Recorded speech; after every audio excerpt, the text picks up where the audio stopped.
أكبر الله أكبر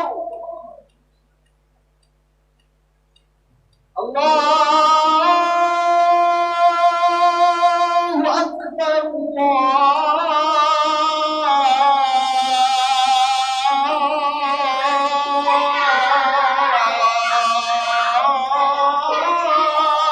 الله أكبر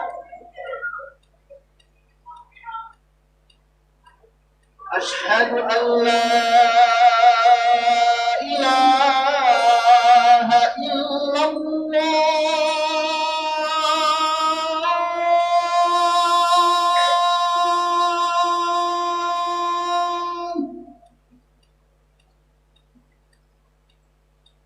أشهد أن لا إله إلا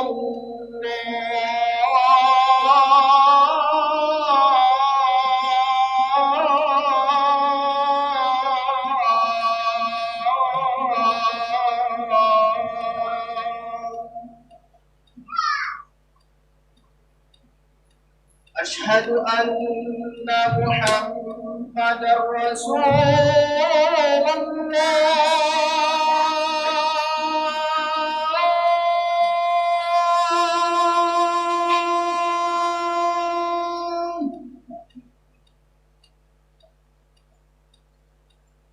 أشهد أن محمدا رسول الله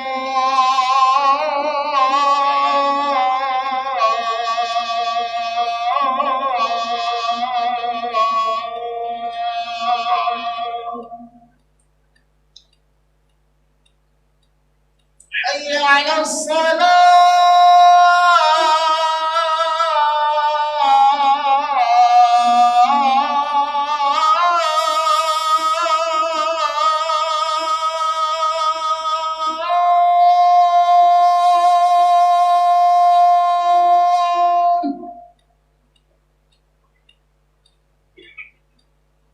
حي على الصلاة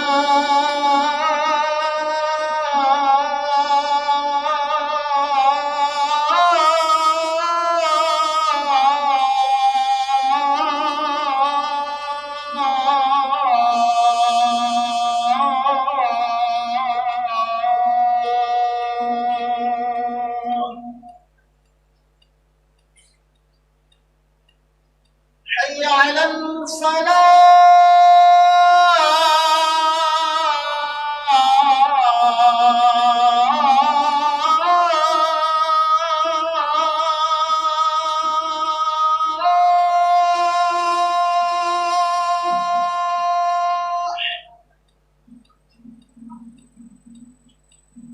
حي على الفلاح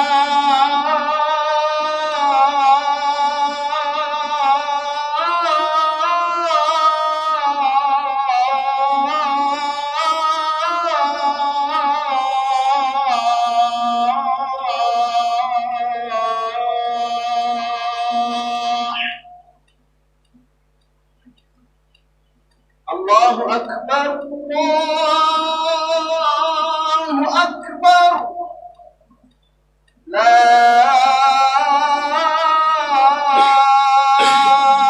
إله إلا الله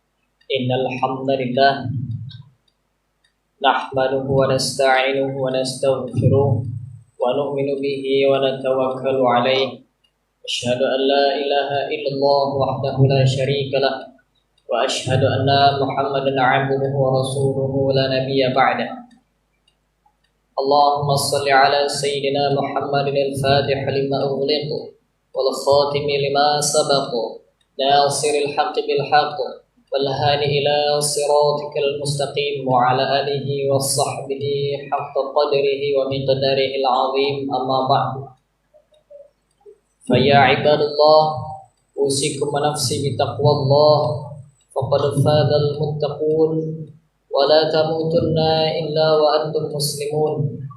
فقال تعالى في كتابه الكريم: أعوذ بالله من الشيطان الرجيم. بسم الله الرحمن الرحيم. يا أيها الناس اتقوا ربكم الذي خلقكم من نفس واحدة وخلق منها زوجها وبث منهما رجالا كثيرا ونساء واتقوا الله الذي تساءلون به والأرحام إن الله كان عليكم رقيبا. وقال تعالى في آية أخرى: أعوذ بالله من الشيطان الرجيم. وما من دابة في الأرض إلا على الله رزقها ويعلم مستقرها ومستودعها كل في كتاب مبين. Ma'asyiral muslimin jamaah Jumat rahimakumullah. Puji dan syukur kehadiran Allah Subhanahu wa taala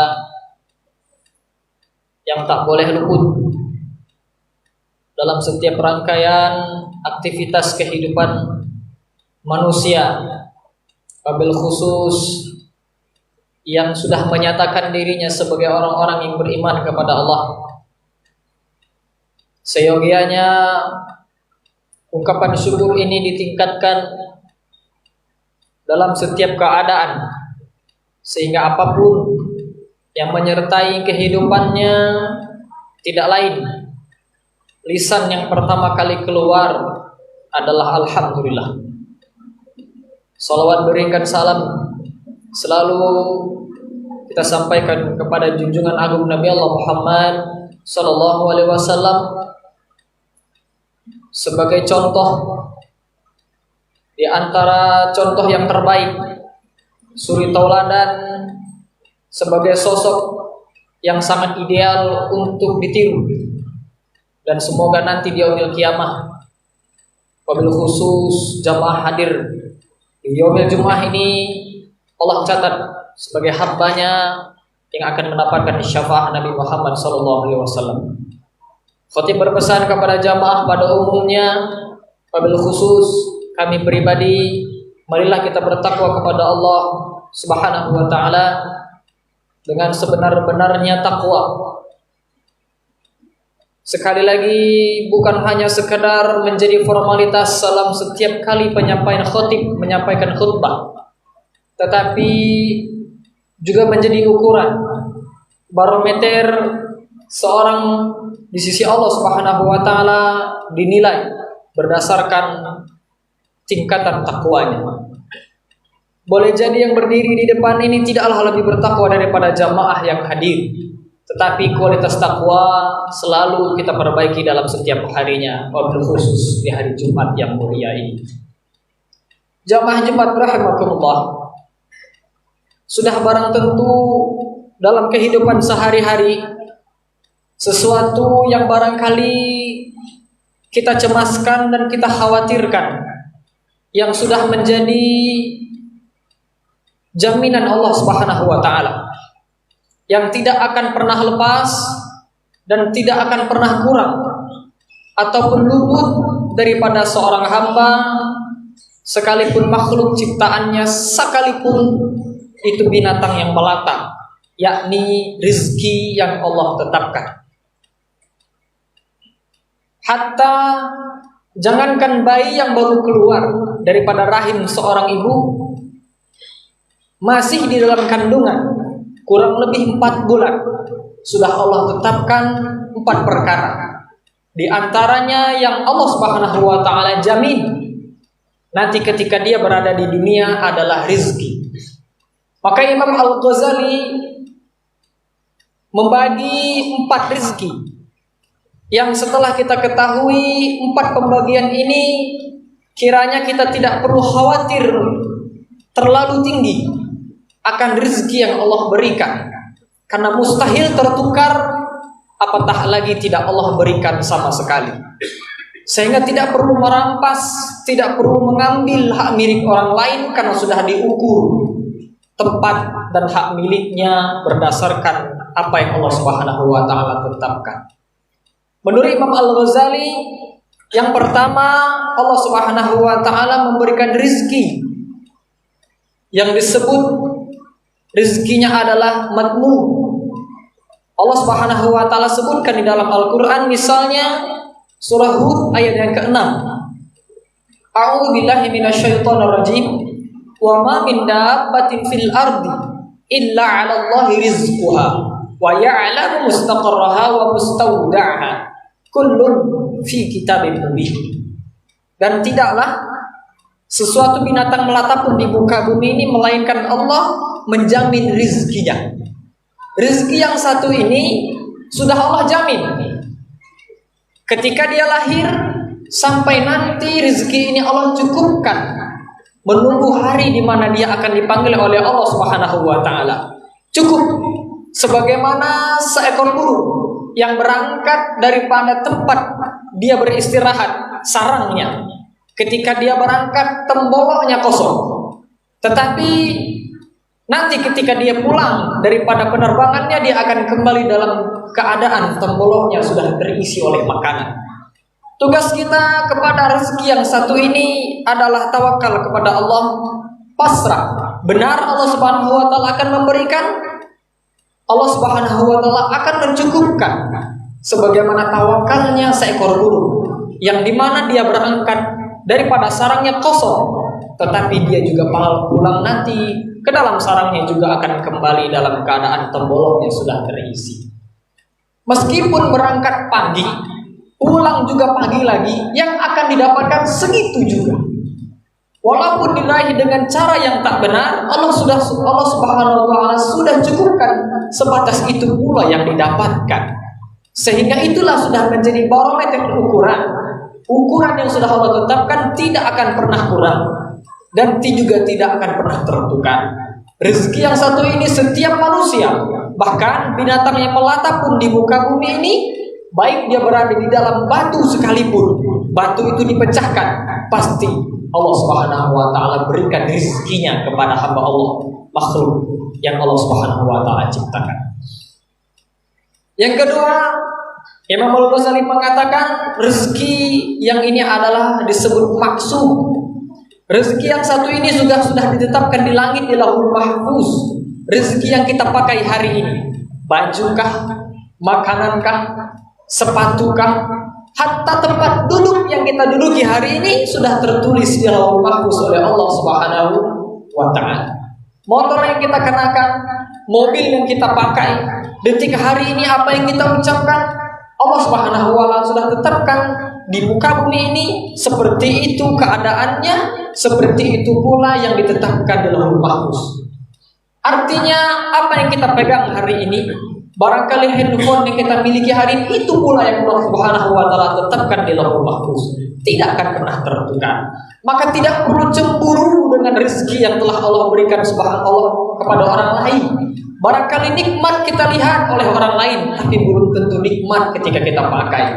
Keren barangkali yang dipakai oleh orang lain, tapi belum tentu begitu juga yang akan kalau kita pakai. Bentuknya nikmat ketika dipakai oleh orang lain. Baju yang dipakai dia Allah adalah baju terbaik yang dia miliki, tapi juga tidak mungkin ketika itu kita pakai sama nikmatnya. Rela dia memakai apapun, tapi juga tidak berdasarkan apa yang berasal Allah Subhanahu wa taala rasakan. Inilah rezeki maksum yang Allah Subhanahu wa taala berikan kepada hamba Allah di muka bumi ini, tapi itu juga diraih oleh beberapa makhluk di muka bumi ini dengan berbagai macam aktivitas yang mereka lakukan. Rezeki yang ketiga adalah rezeki yang disebut mamluk. Mamluk ini adalah rezeki yang diraih berdasarkan aktivitas yang dilakoninya. Mobilnya ada 4, tapi bisa jadi mobil itu bukan milik dia semua. Bajunya boleh jadi dalam lemarinya ada beberapa setel, 2 lusin kah, 3 lusin kah, 1 kodi kah yang dia miliki, tapi yang dipakai dari dia hanya 1. Motornya boleh 3, dalam garasinya boleh 4, tapi yang dipakai untuk sholat Jumat hanya 1 yang dia pakai. Baju yang dia pakai hanya 1. Pecinya boleh jadi ada 4 di dalam lemarinya, tapi dia pakai untuk menunaikan ibadah Jumat hanya 1. Mamluk rezeki yang boleh jadi kita miliki, tapi barangkali bisa jadi milik orang lain. Makanan yang ada di dalam kulkas Makanan yang ada di dalam lemari makan.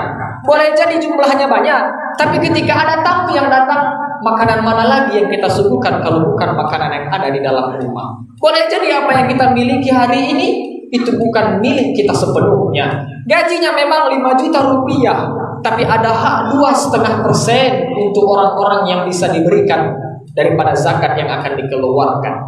Boleh jadi yang dia miliki 30 juta dalam 1 bulan, tapi mengendap dalam rekening. Ketika Allah Subhanahu wa Ta'ala tetapkan dalam dirinya satu penyakit, ternyata 30 juta itu ada hak rumah sakit di dalamnya, ada hak dokter di dalamnya. Ketika dia berangkat ke pasar, 2.000 rupiah pun ada hak tukang parkir di dalamnya. Tidak perlu khawatir saudara-saudaraku, rezeki yang Allah berikan sejumlahnya tidak akan pernah tertukar.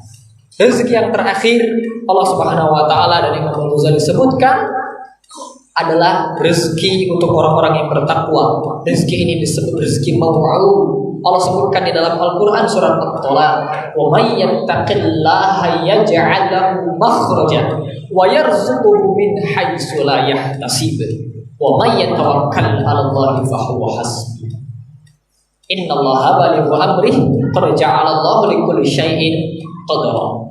Rezeki untuk orang yang bertakwa, yang ini pasti halal, pasti Allah Subhanahu wa Ta'ala berikan tanpa perlu banyak beraktivitas, tanpa juga repot dia bekerja siang, pagi dan malam. Tetapi untuk yang satu ini biasanya hanya orang-orang istimewa yang benar-benar dia bertakwa kepada Allah, dia bekerja atas nikmat Allah Subhanahu wa Ta'ala, dan kemudian Allah berikan rezeki itu dari arah yang tidak disangka-sangka.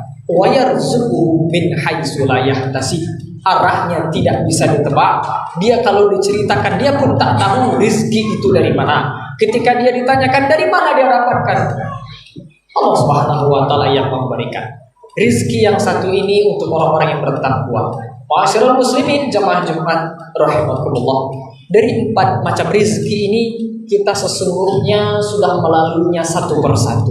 Baik itu yang madmu, baik itu yang maksud, baik itu yang mamluk, baik itu yang maw'ud. Hanya saja kadang terasa cemas di dalam hati, akankah rezeki itu hadir hari ini, sehingga banyak yang mengorbankan segala macam cara, yang penting dia bisa dapatkan rezeki itu. Padahal tidak ada satupun rezeki yang di muka bumi ini Allah tetapkan tertukar, ataukah lagi tidak Allah berikan. Kalau rezeki itu habis, maka jatahnya hanya satu, kematian pasti sudah dia pasti dapatkan.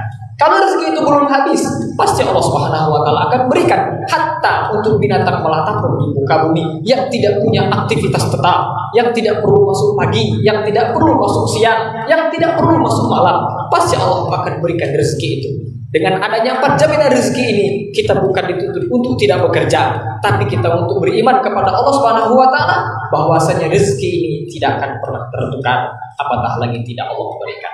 Barakallahu li wa lakum fil Qur'anil azim wa nafa'ani wa iyyakum bima fihi minal ayati waz zikril hakim wa taqabbala minna wa minkum tilawatahu innahu huwas samiul alim. Aqulu qawli hadza fastaghfiruhu innahu huwal ghafurur rahim.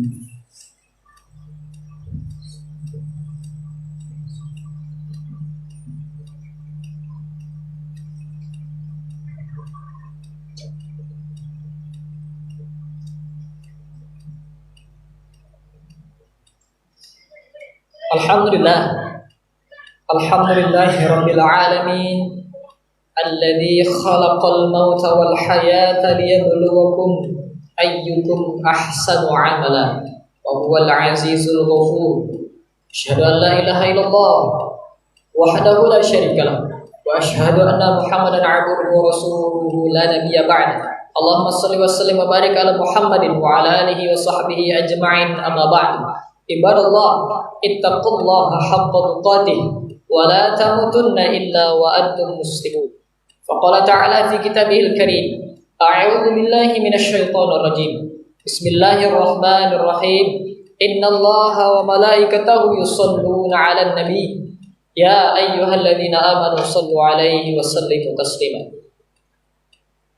Allahumma shalli 'ala Muhammadin wa 'ala ali Muhammad kama shallaita 'ala Ibrahim wa 'ala ali Ibrahim wa barik 'ala Muhammadin wa 'ala ali Muhammad كما باركت على إبراهيم وعلى آل إبراهيم إنك حميد مجيد. اللهم اغفر للمسلمين والمسلمات والمؤمنين والمؤمنات الأحياء منهم والأموات إنك على كل شيء قدير. اللهم إنا نسألك الهدى والتقى والعافف والغنى. اللهم اغفر لنا ذنوبنا ولوالدينا وارحمهم كما ربونا صغارا. اللهم أصلح جميع ولاة المسلمين وانشر جيوش الموحدين وأهلك الكفرة والمبتدعات والمشركين أعداءك أعداء عدل وعلي كلمتك إلى يوم الدين. ربنا آتنا في الدنيا حسنة وفي الآخرة حسنة وقنا عذاب النار. وصلى الله على نبينا محمد وعلى آله وصحبه أجمعين والحمد لله رب العالمين. عباد الله إن الله يأمر بالعدل والإحسان وإيتاء ذي القربى وينهى عن الفحشاء والمنكر والبغي يعظكم لعلكم تذكرون والله يعلم ما تصنعون.